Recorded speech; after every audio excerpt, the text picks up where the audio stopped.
Yo, is this thing on? Hey, what's going on out there? Welcome, everybody, to another rendition of Delete Laws. Thanks for coming. I have missed you guys so much, but I have been working on Constitutional Law Scholar.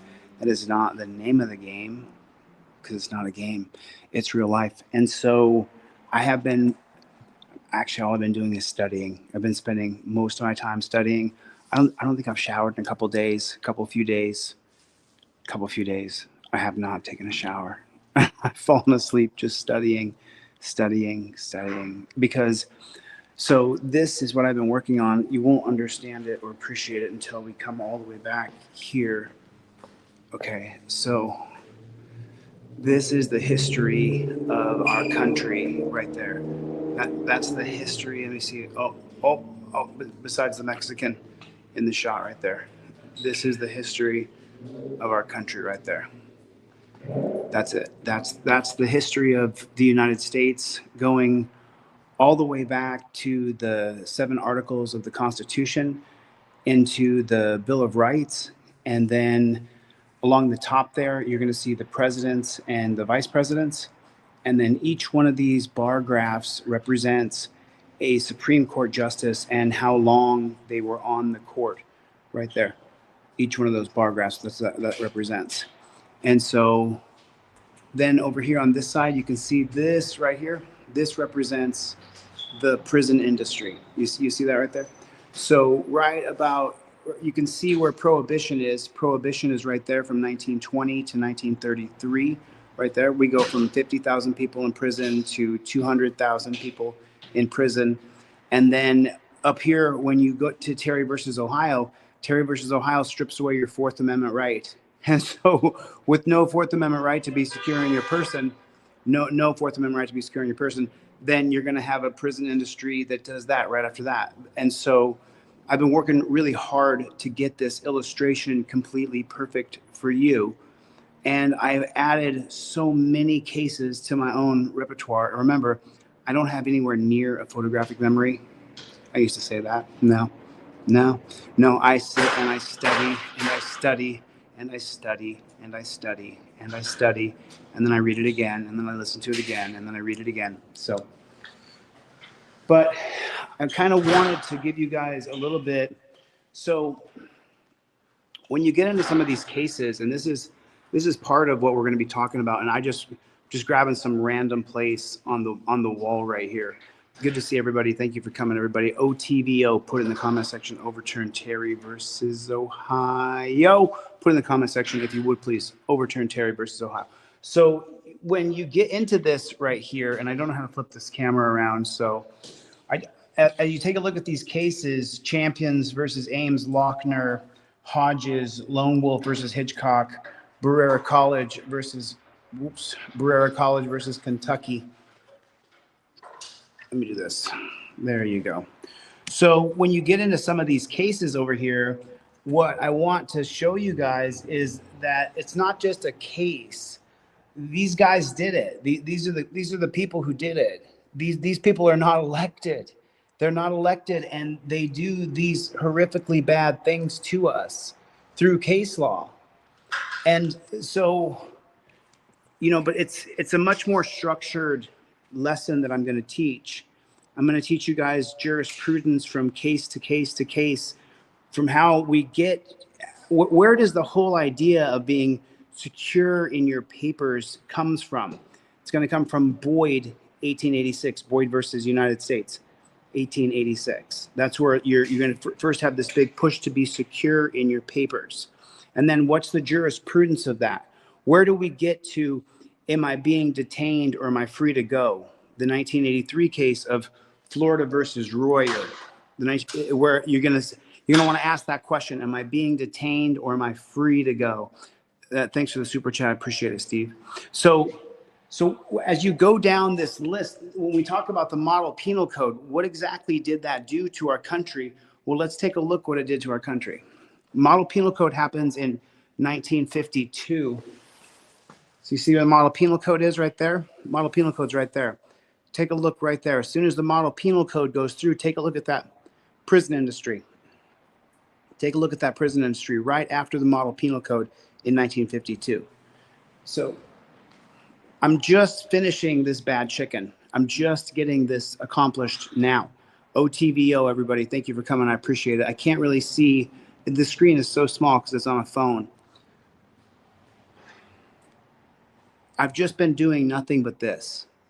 I've been doing nothing but this. So thank you guys for being members of the channels. Thank you for supporting me and believing in me. There's a board game that attaches. So now just imagine this. Now take all this information on this wall, whether it be Supreme Court case law, president, vice president, federal acts. I mean, you name it, the states where this here. When the states, the 50 states, can you name all 50 states? Do you know when they came into existence? All of this here turns into a board game. The articles of the Constitution, we're going to go over each and every article over the next several months.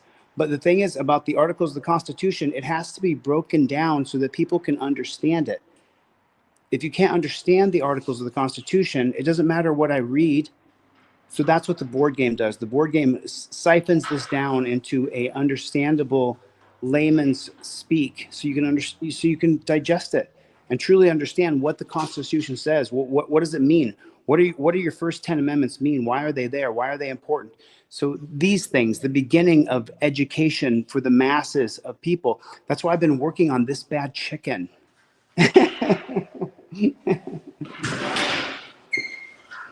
So sorry about that. I just got this.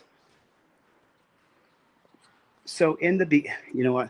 I'm not going to be able to do what I want to do on this apparatus through StreamYard and be able to zoom in and show you guys the nitty-gritty detail of the Constitution and the Bill of Rights and how it started and what happens between Jefferson and Adams and how the fight between Jefferson and Adams really created the two-party system that we have today, because one called the other one like a penguin or some sort of a hermaphrodite is what Jefferson called Adams. And then Adams called Jefferson, said that he was incestive and that he wanted to legalize prostitution.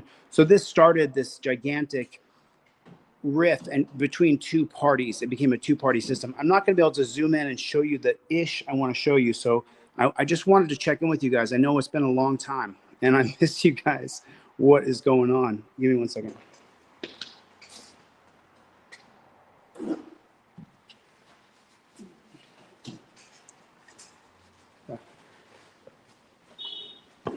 But I'm excited. I'm super excited because this isn't the last step, this prison graph right here, but it's an important part of this whole wall so that I can walk up and down and teach history with a camera that zooms in and out to these cases so that I can show it and teach it so that we can understand where our rights got screwed.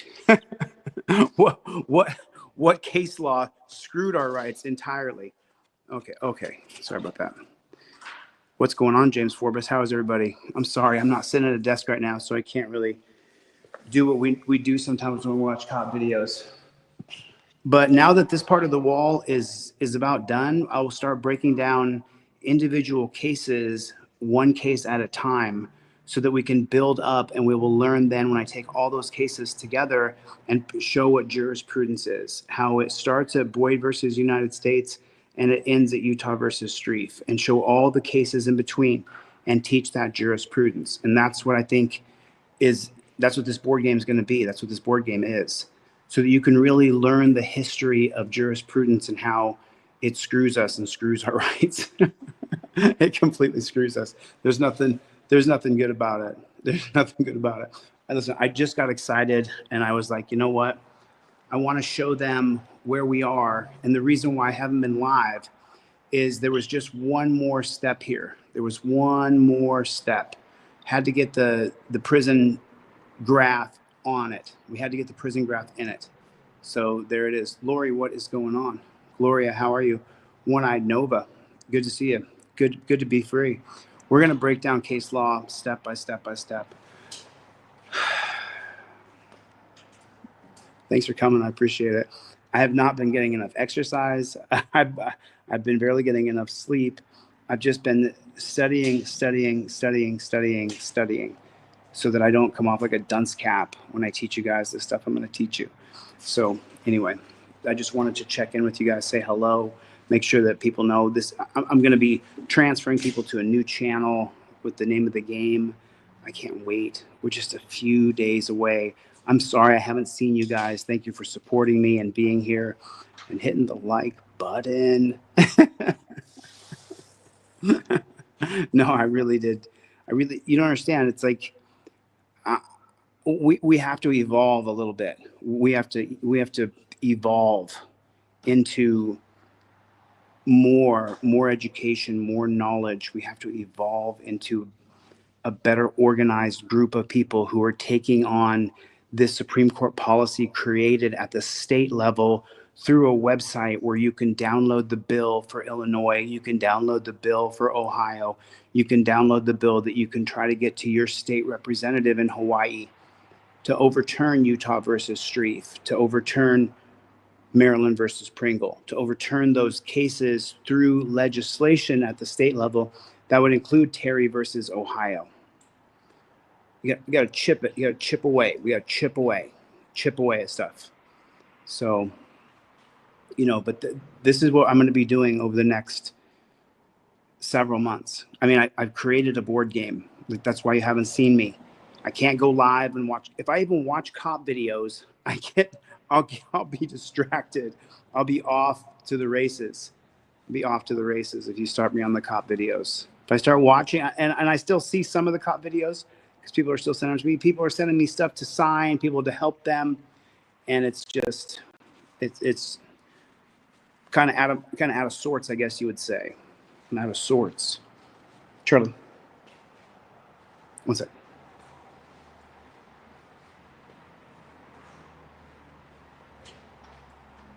Okay. So we're only a little bit more to go, and then I'll be going live and talking about the cases that we go over on the board.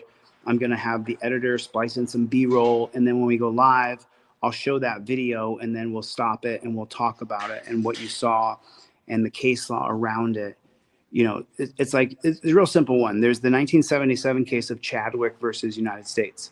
Chadwick versus United States says that the cops can't get into a locked glove box. Then the 1991 case of Acevedo overturns that case. I think it's Acevedo versus California. So then you get to the 2009 case of Gant versus Arizona. And you say, so Gant versus Arizona says that cops can't search your car even if they arrest you if it's outside the scope of the crime of why you are arrested.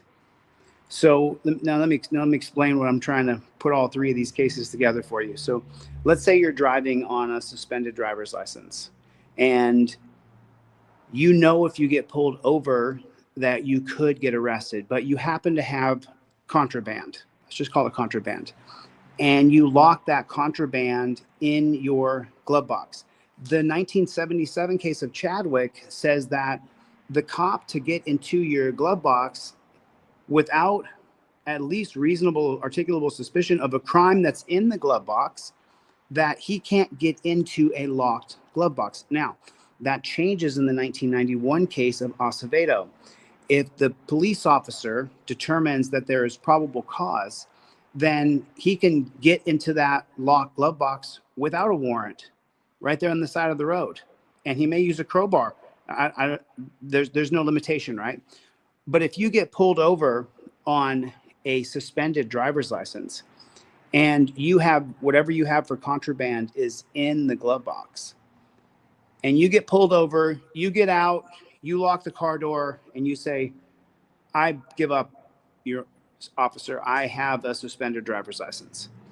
Now at that point, Arizona versus Gant is going to kick in, the 2009 case that says that police cannot search your car incident to arrest.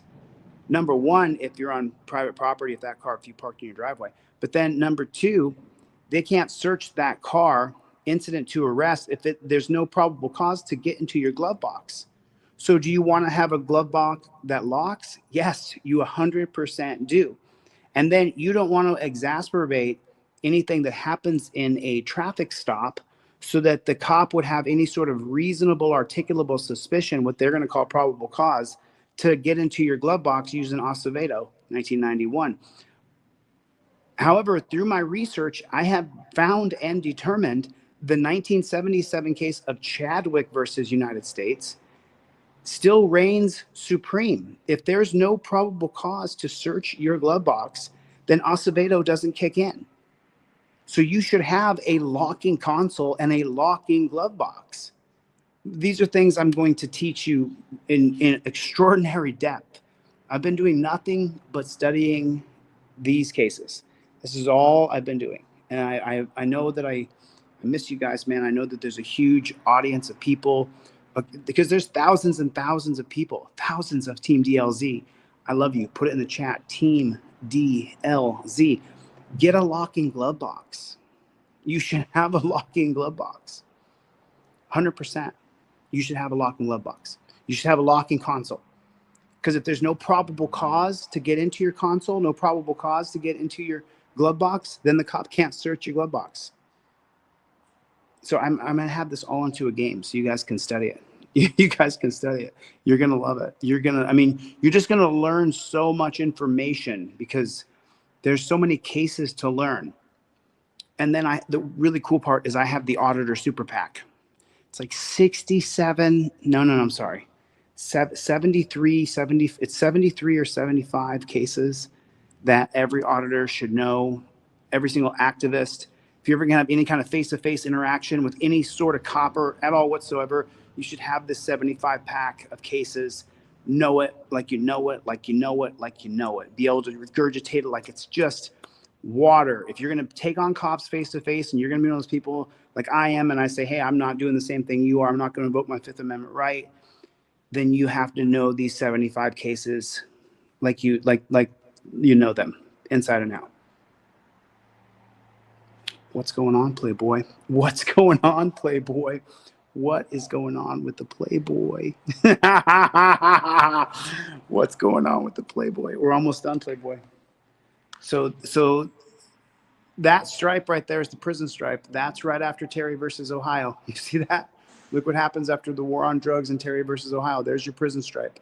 There it is right there. That's how everybody goes to prison right there. See there, right there?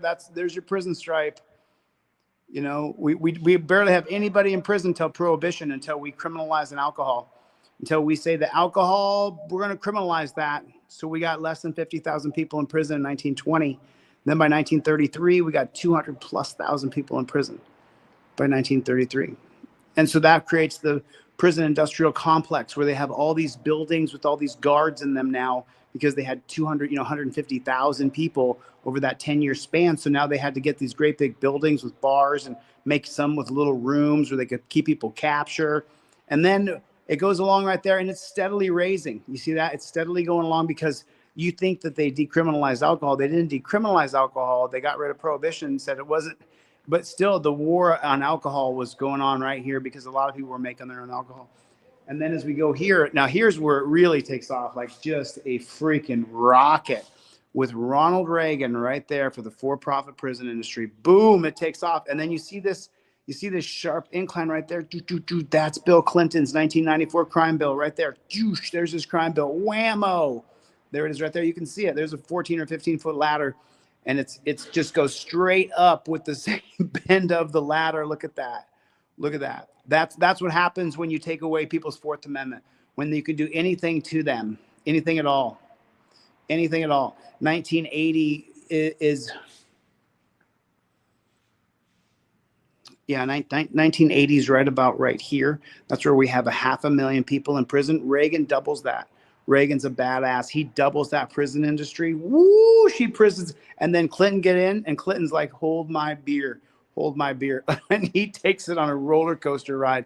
It doesn't calm down until it gets to Obama because he was too busy spending money on drones to kill people in the Middle East. He was like, okay, we got all the beds are full. We have all the prisons that we started with back in Prohibition, back here in 1920, 1933. We got all those beds, and there they are. So we're full. We got every single facilities full. Every facility is full. Whoa. Where are you going? This light, I don't understand this light just yet. Let me see if I can get this bad chicken. Let's see if I can get this bad chicken. I don't have everything up here that I want, but I want to get, see, that's the whole thing is I can't really get into, I need to do a few recordings on this wall without a live audience so that I can flow from case to case to case. And then after I flow a couple times and I put some videos out this next week showing Constitutional Law Scholar, then I think I'll be able to go live with you guys and pop in and out of cases, because right now people can't see it. And when you watch a few of the videos, after you watch 5 or 6 of the videos, then you'll know when I'm over here and we're right by Douglas's face, then you'll know the cases is United States versus Guest and Terry versus Ohio, Jones versus Alfred Mayer Company. Oh, I got that in there twice.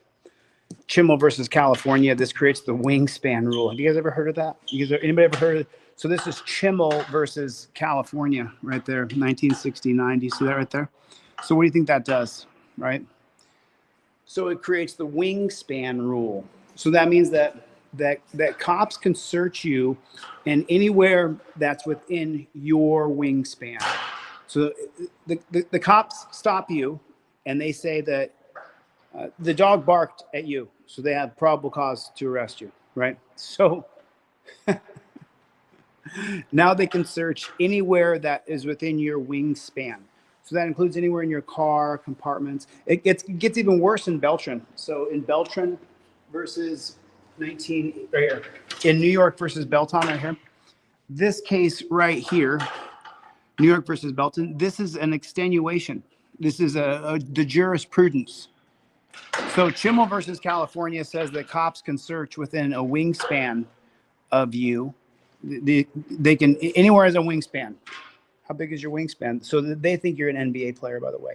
So cops can search anywhere within a wingspan of you. And then down here, Belton versus New York says they can just search anything that you're in or around.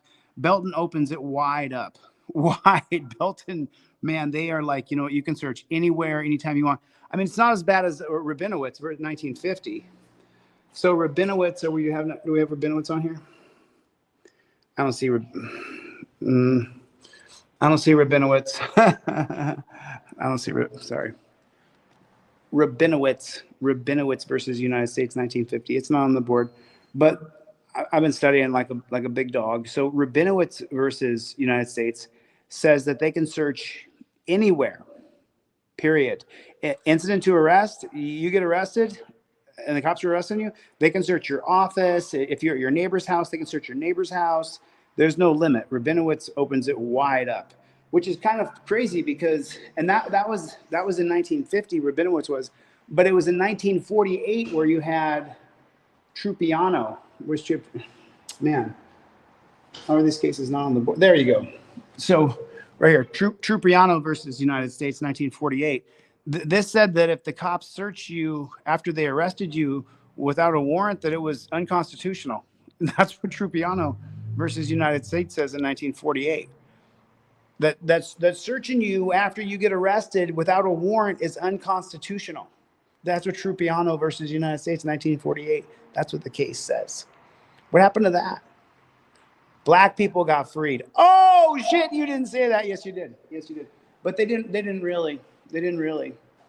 Because you have the 1954 Brown versus Board of Education, but that didn't truly free black people. That did not. No, did not.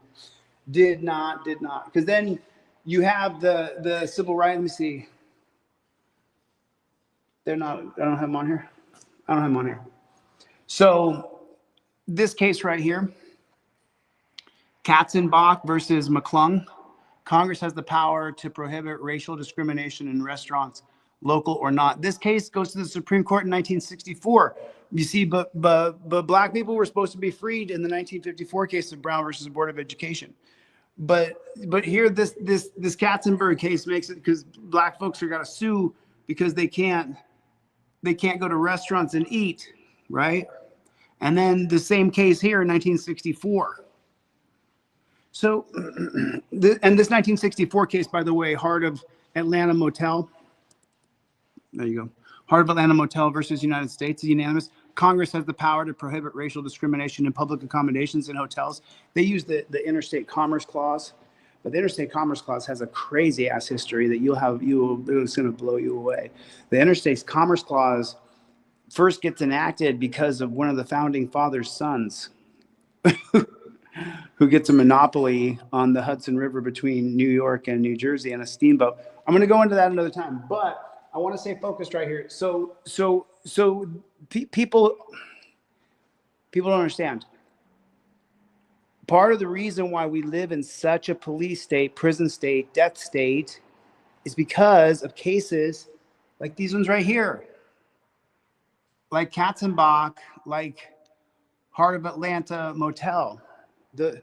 When we allowed this weird ass stuff to happen to Black people and Supreme Court become case law based foundationally upon just that the person was Black, right?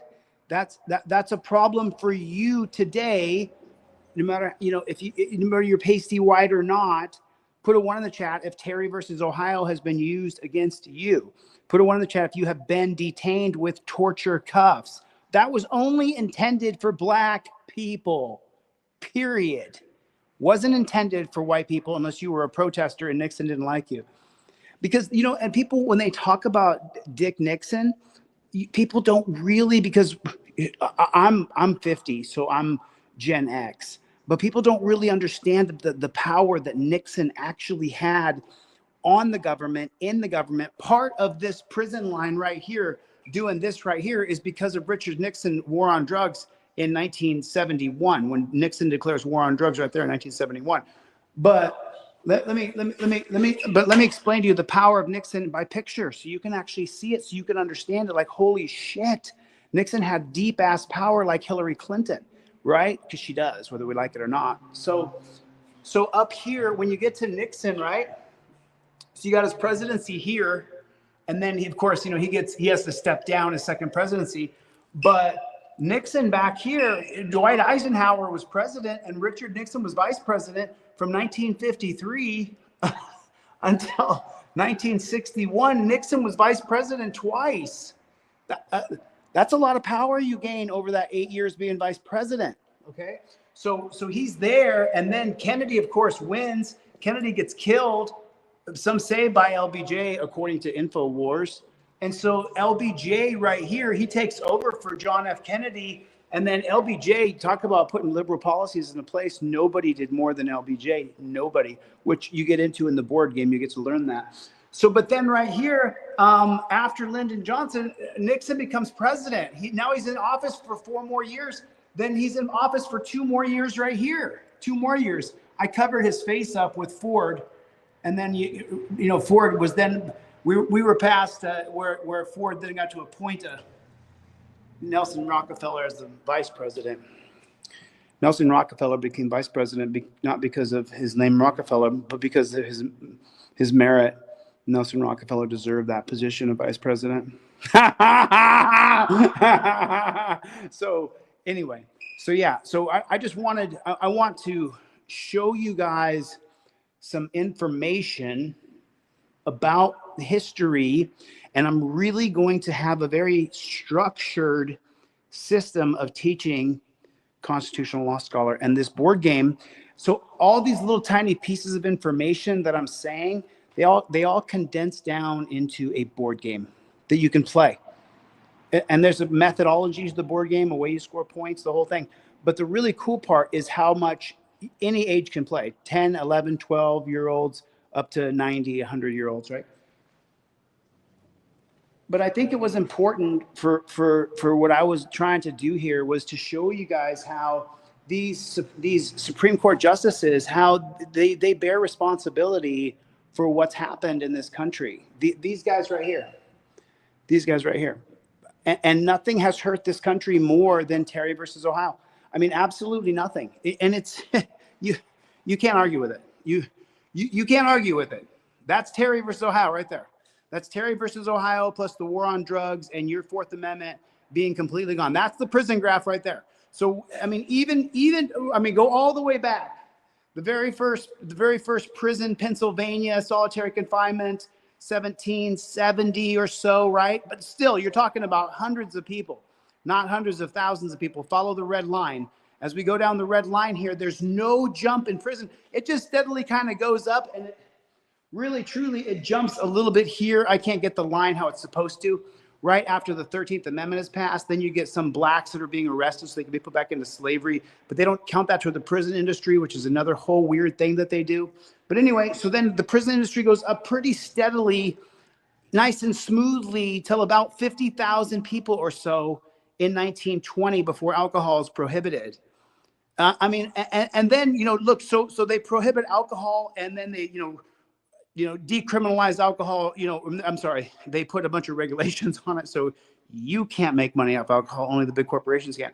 And so, but then it goes like this. And then look at that. What happens? What happens? It's Terry versus Ohio. That's Terry versus Ohio. That right there. And that's all stems from the 1925 case of Carroll versus United States.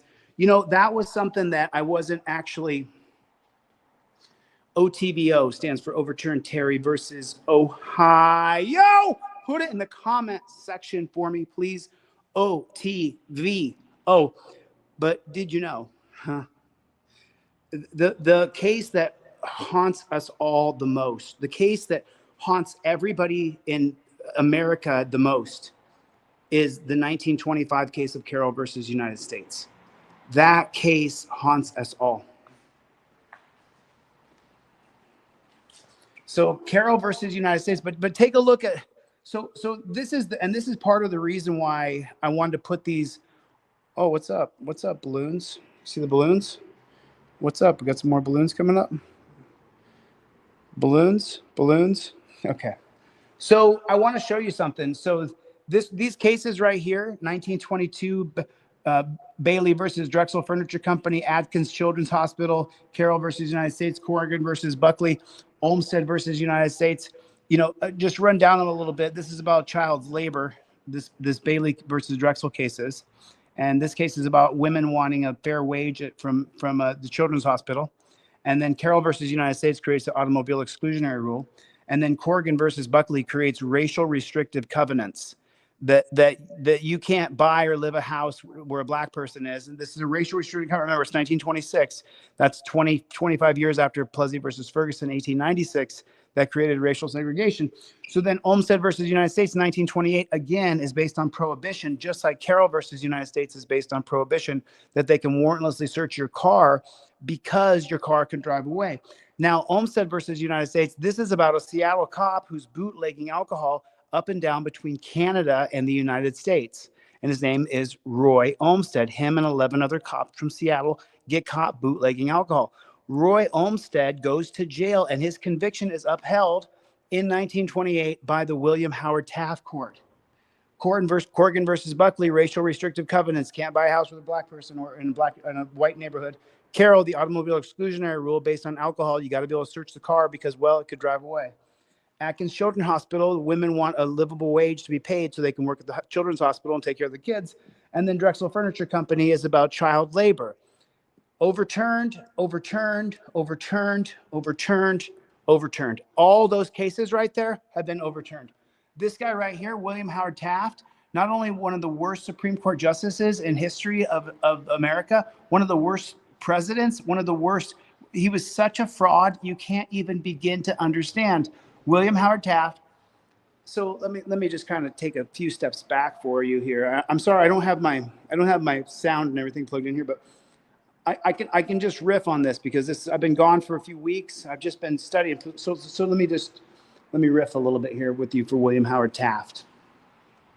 So back here in 1901, when Teddy Roosevelt becomes president, after William McKinley's president for like 6 months or something, he gets shot and killed over the stalwarts and the half-breeds. That's another story. So William McKinley dies and Theodore Roosevelt takes over. Now, McKinley had made a promise to William Howard Taft. McKinley made a promise to Taft that if he went down to the Philippines and became the governor of the Philippines, that when he came back, he would put him on the coveted Supreme Court role. That was William Howard Taft's real role. He really wanted to be a Supreme Court justice, and he eventually got that. But let me explain a couple things. So William Howard Taft here, he goes down to the Philippines during William McKinley's first term in office. And he goes down there to be the governor of the Philippines in 1898, 1899, William Howard Taft. So he's got President McKinley's ear because William Howard Taft is a judge, and he's a very successful judge. In other words, he toes the line of what the rich people want to happen. He sides numerous times on the side of the railroad companies over and over and over. So William McKinley then tags Taft to go down and be the governor of the Philippines, which William Howard Taft says, okay, I'll do it, no problem. So he's governor of the Philippines, and when he's governor of the Philippines, what happens is McKinley, right here, William McKinley, so he looks right there, he dies, he gets shot. Theodore Roosevelt takes over in 1901 right here. See, that's when Theodore Roosevelt takes over. So Theodore Roosevelt then calls William Howard Taft and says, hey, buddy, can you do me a favor? Can you come back from the Philippines? Can you come back over here for us, pretty please, brother? Can you become the Secretary of War for me? Because, you know, no matter what kind of cabinet position you're in, there's different responsibilities that you have, but really all those cabinet positions are like the right hand of the president. I can call up that cabinet position and they'll do the things I need to get done. And William Howard Taft, he really worked as an advisor to Theodore Roosevelt as much as he worked as Secretary of War. He didn't want to come back from the Philippines. Taft was actually a really nice human being. He just was a dyed-in-the-wool conservative, staunch statist all the way. Remember, Taft introduced the income tax in 1909. But don't let me digress here. Let me continue on how much power William Howard Taft and what he did exactly to us at the Supreme Court level. Okay, so now when he comes back for Theodore Roosevelt right here, when Theodore Roosevelt takes over the presidency, and McKinley's only president for 6 months before he gets shot in the back and he dies. And then right here, when he takes over the presidency, you know what he does is he brings in Taft to be a Secretary of War. So then when he has to appoint Supreme Court justices, Theodore Roosevelt, he asked William Howard Taft, who should I put on the court? Who should I put on the court?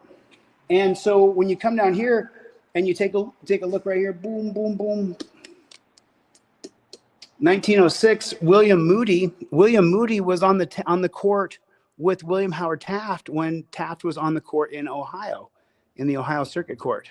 So was Day. Where's Day at here? There's another one here. Not Charles Evan Hughes, because that's when Taft becomes president. Where's William Day? Right here. You see this right here? So William Day is on the Supreme Court from 1903. We'll check the year. That is when William Howard Taft was Secretary of War for Theodore Roosevelt.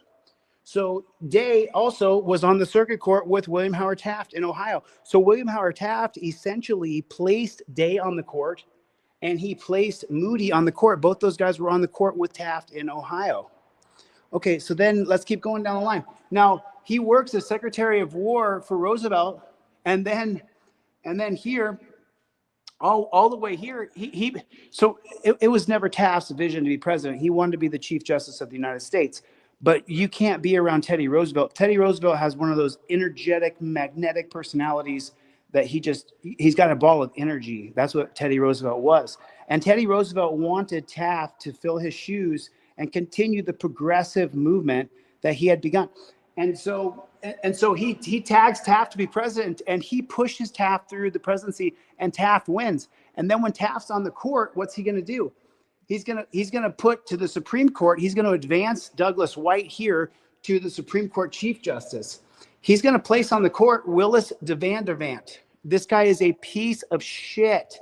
Police statist all the way 100%. James McReynolds. I mean, he doesn't put him on the court, but he puts Horace Lurton on the court. Horace Lurton was terrible, and he died really quickly. Joseph Lamar is who Taft put on the court. He put Charles Evan Hughes on the court. That was his best because he owed Charles Evan Hughes. But do you see now Taft has the position with Roosevelt, and then as president himself, he puts another 6 people on the court.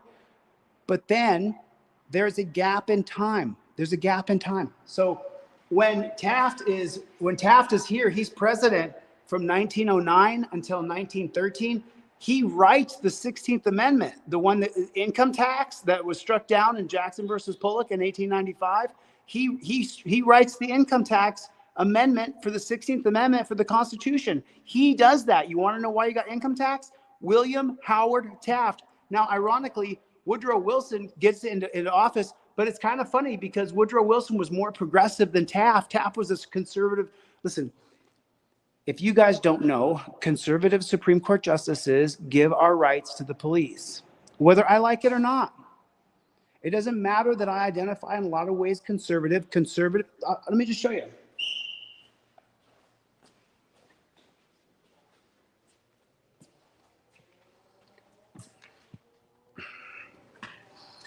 South Dakota versus Opperman, right here, 1976, that the cops can search your car, they can inventory it, and all they have to do is inventory your stuff. But look who picks it. Look who's on the side. Berger, White, Blackmun, Powell, Rehnquist. These are the conservative justices who take away your right for your property to be secured in your person, houses, papers, and effects. They take it away right there. It's conservative justices. They do that to you. It's the only one. Let me see. So this one works for your rights. This one works for your rights. But okay, so Payton versus New York right here, 1980 case. This case says that the cops can't run into your house even if there's a fleeing felon running away from you. That you can't breach someone's door because you have a warrant for someone's arrest. You have to get a warrant to go into their house. Payton versus New York says that. And and who voted for it? Brennan, liberal. Stevens, liberal. Marshall, liberal. Powell, conservative. Blackmun, conservative. Stewart, both. Liberal and conservative, more conservative. Who was against it? Rehnquist, staunch conservative. Berger, staunch conservative. Byron White, staunch conservative. The conservatives vote against your right to be free in your house in Payton versus New York. Rehnquist thinks the cops should be able to go into your house if there's a warrant for your arrest, and they don't need a warrant to go into your house. That's what Rehnquist voted right there. I didn't make that up. That's Rehnquist how he voted. That's Berger how he voted. That's Byron White how he voted. Byron White is one of the biggest disappointments from my position from the Kennedy years. So right here in 1960, John F. Kennedy became president of the United States. Well, the guy that he appointed to the Supreme Court was a guy named Byron White. Now, Byron White was supposed to be a liberal and stand up for individual liberties and individual rights, considering that Kennedy was that transformative president who wrote the bill, the 1964 Civil Rights Act, but was killed before he could put it through. Lyndon Johnson did put it through.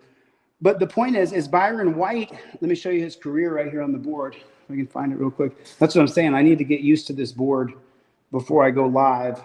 And anyway, Byron White is the Supreme Court justice from 1962 to 1994, I think. So Byron White, that's how long he's on the Supreme Court. He's supposed to be for individual liberties, for freedom. And he ends up being a staunch conservative and voting to give your rights to police over and over and over and over again. It sucks. It's horrible. It's horrible. Oh man. So there's so many, you know, I could just go on and on and on. Yeah, I mean, this case is crazy, right?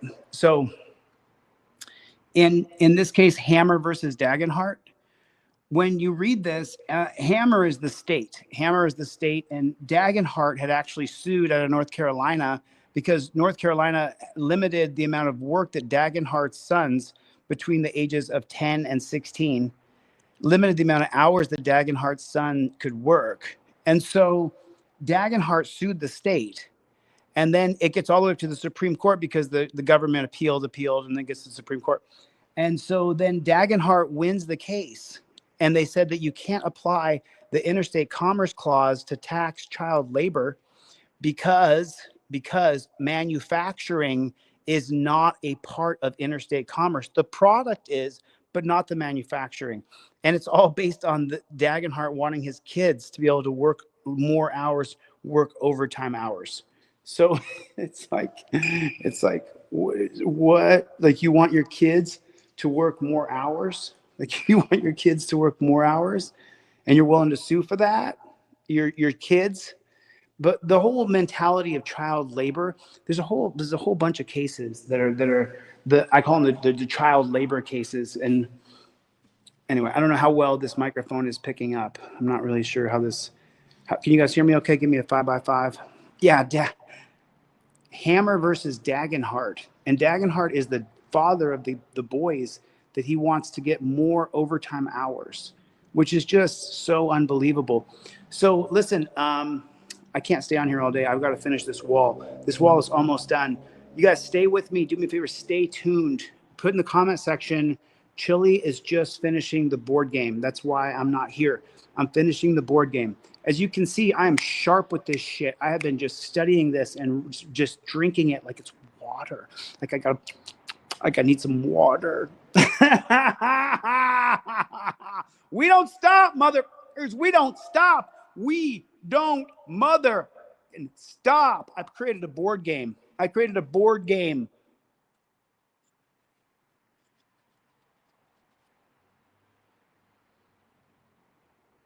I created a board game. You really want to learn this shit? I created a board game. Yeah, that's what's up. That's what's up, Playboy. That's what I did. That's what I did. Because, you know, and I wouldn't have finished the game if I didn't get put in jail. Because when they locked me in that hole and I had to sit and think, I had to wrap my brain around something that I hadn't finished yet that needed to be solved. I needed to solve something because I couldn't solve any of these problems. And as a man, you want to solve things, you want to solve problems, you know? And so I couldn't figure out how to. Jungle is massive. Jeff hates pigs. Is Jeff hates pigs in here? What's going on, everybody? Death Angel is here. Alan Hubbs is here. What is going on? You guys, listen, I'm sorry. I missed you guys, man. I'm sorry. I'm not as responsive right now to videos and emails and text messages. I put my phone down and I just do this all day. I'm just doing this all day. This is what I'm doing all day. Yeah. Oh man. Thank you guys for coming. I really appreciate it. Yes. So let me explain something to you guys. So, and you can just mark my words right here. The website should be out tonight, and then I'll announce the name tomorrow, the name of this board game. But this is not just a game. I don't want to tip my hand to what you're going to see, but fudge it. It doesn't matter. It's going to come out anyway. So let's work backwards.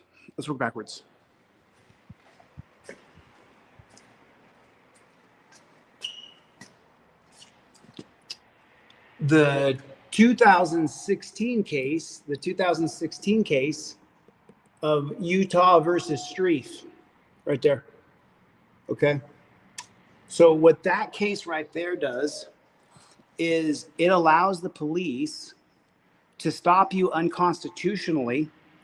And then if you have a warrant for your arrest or there's probable cause to arrest you, they pull you over and they say they smell marijuana and they see that maybe there's some shake on the ground.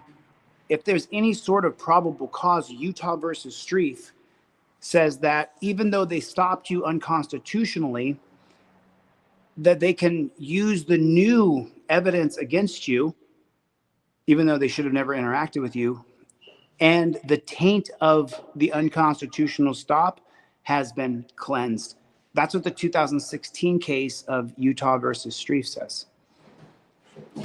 What we do on Constitutional Law Scholar is I'm going to teach you the jurisprudence of Utah versus Strieff. And that's going to go back to Chimmel versus California. Remember, we talked about the wingspan rule, Beltran versus New York, 1982. We talked about that, right? And I'm going to show you the jurisprudence of it. But then on the Constitutional Law Scholar website, you'll be able to go to your state in Utah and you'll be able to download the bill that says that police cannot, anything the police get after an unconstitutional stop is fruit of the poisonous tree in the state of Utah. And you can get that bill into the House member of your district, that you want this bill put into committee, that if the police stop someone and they have an arrest warrant, that number one, you can't arrest them as an unconstitutional stop. And number two, that if you do arrest them, that violates their rights as a Utah resident under the Utah Constitution, which this can all be done through ChatGPT. I've already created a couple of these bills. So that's what this next phase is, and the reason why I've been gone, because I had to figure out a way to put action to the ground, and that's going to be through each individual state legislature, through your state legislature.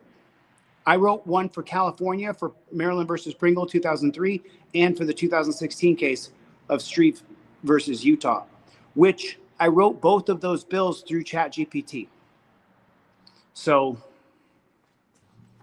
board game's done, man. Board game's done. I'll start taking pre-orders for the board game in the next few days.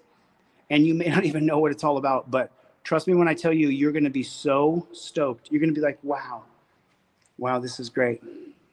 It's really great. I'm so excited. Like I'm so excited. It is really a great board game. It's a fun board game. It's a game where you learn a lot. And it's inclusive so that you don't get stuck on stupid. Like, it's not that you don't know the answer. The answer's on the back of the card. You just have to flip it over and take a look, and there's the answer right there. So that way, it's not about you being stupid. It's about you learning. And if you're going to play a competitive game of Constitutional Law Scholar, cards got to stay flat on the table. Then you're playing a competitive game of Constitutional Law Scholar. But if you're just playing for fun, when you get served the Thomas Jefferson card, you can flip it over and it says Thomas Jefferson 1801 to 1809. And then you know where that card goes in the timeline. So I created it so that everybody could play. Everybody could play the game.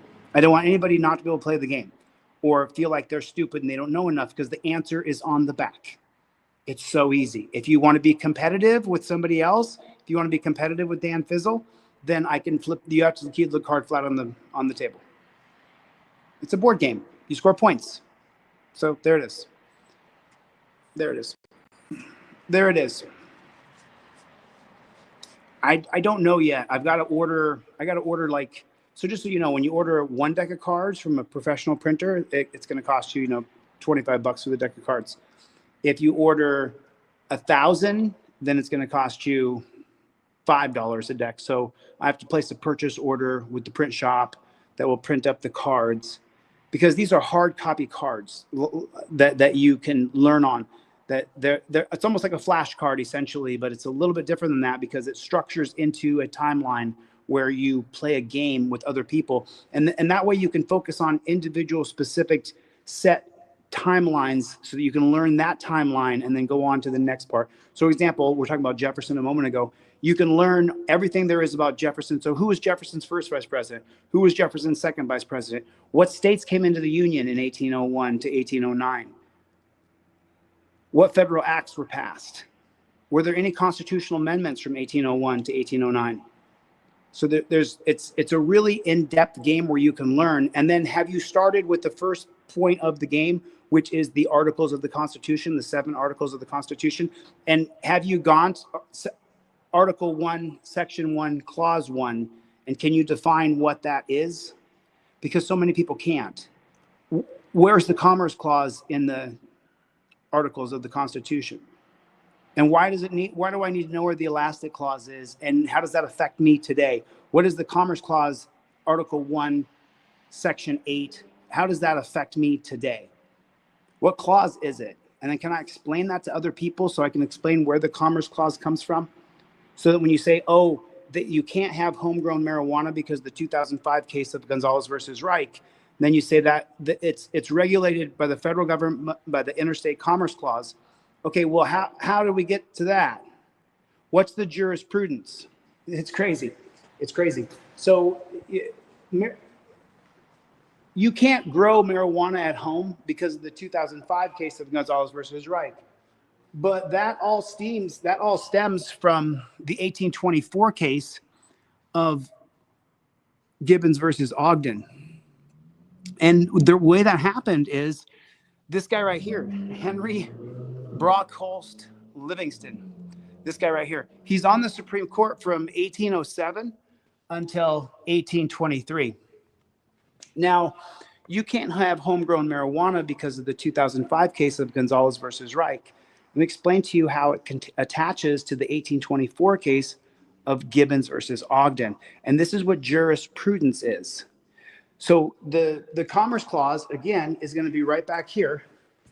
It's going to be in Article 1, Section 8 of the Constitution, which each one of these has its own card in the game, so you can break it down and learn it in layman's terms. I want you to know the articles of the Constitution inside and out, because the Commerce Clause is listed here, right here. Article 1, Section 8, I think it's Clause 8. Now, that Commerce Clause is not going to be enacted until Gibbons versus Ogden. And Gibbons versus Ogden, this is about where Ogden, right here, he's got a monopoly on the Hudson River, where he's taking a steamboat, and he's taking cargo and passengers and everything else on the steamboat. And Ogden's partner is a guy named Robert Livingston. Yeah, Henry Brockholst Livingston's cousin. So then what happens is as soon as Henry Brockholst Livingston dies, 1823, Ogden, whose partner is Robert Livingston, Robert Livingston's daughter is married to the mayor of New York, who's Daniel D. Tompkins, who will later be the vice president of the United States from 1817 to 1825. In both of Monroe's administrations, he's vice president. So the power center is structured around Ogden, with the Supreme Court justice being the cousin of the guy who's got a monopoly on the Hudson River between New York and New Jersey. So then when he dies, it finally gets up to the Supreme Court, and then they enact the Interstate Commerce Clause. So now, because the government takes power over anything that they could consider to be interstate commerce, it's originally intended so that it will open up the waterways of commerce. That's what the Interstate Commerce Clause was created for. You've heard that, right? You've heard of the Interstate Commerce Clause. It was invented back with Article 1, Section 8 of the Constitution, so that you would have interstate commerce, money. What the federal government has done, starting with Ogden versus Gibbons in 1824, is they've used it as a way to regulate and tax using the Interstate Commerce Clause, which violates the 10th Amendment, but they're doing it anyway. So now you get up to that 2000. Now there's about 6 cases in between that I'm going to have to do a video breakdown on each one of them for the Interstate Commerce Clause. But what you need to know is that then later, the real jump the shark case, though, the real one that just made people realize that this is all about government control, was the 1942 case of Wicker versus Filburn. The 1942 case here, I should hope it's up. 1942, there it is, right here. So here's the 1942 case of Wicker versus Filburn right here. So this case, the government used the Interstate Commerce Clause to make sure that Filburn could not grow wheat on his own property. And this is 1942. So this is where the Interstate Commerce Clause is really madly abused. So that abuse, where they can now regulate how much wheat that you grow on your own property, it's going to be extended in further in the 2005 case of Gonzalez versus Reich. Here. And would you take a look at it? They all joined together. You got Scalia, you got Breyer, you got Ginsburg, you got Souter, you got Kennedy, all of them voting to make sure that homegrown marijuana is illegal, and that the federal government can use the Interstate Commerce Clause for you growing homegrown marijuana, which is so ridiculously preposterous. It is unbelievable. As if your homegrown stash is going to affect interstate commerce. And interstate commerce, again, remember, interstate commerce was created so that it would open up the commerce of the waterways between states. And now it's used for what? It's used to tax you, to regulate you, to charge you. Okay, anyway. I got to finish this right here. I got to finish this. There's the prison chart. I just got to finish that right there. Almost done. Just a little bit more. But this is the reason why I haven't been live. So you guys do me a favor. in the comment section of the videos, explain to people Chili is finishing the board game, because I can teach this. Jilly, good to see you. Jude, nice to see you. Thanks for coming, you guys. I'm sorry I haven't seen any of the super chats. Holy smokes. Roger Lane with 20 gifted memberships. Thank you so much, dude. I appreciate the support. Yeah. Listen, I'm dying. You have no idea. You have no idea. YouTube is punishing me. We're gonna have to rebrand to another channel pretty soon. It's really unbelievable. But if I don't go live, YouTube really punishes me. So they are. They are. But this is dope. This is dope.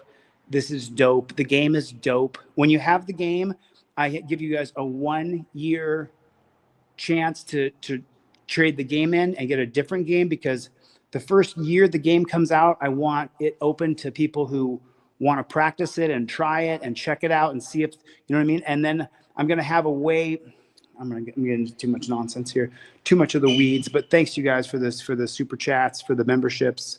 I appreciate you so much. We don't stop. I told you, listen, if you don't know, each and every one of these things on here, when you get up here, 13th, 14th, and 15th Amendment, when you get up here, right?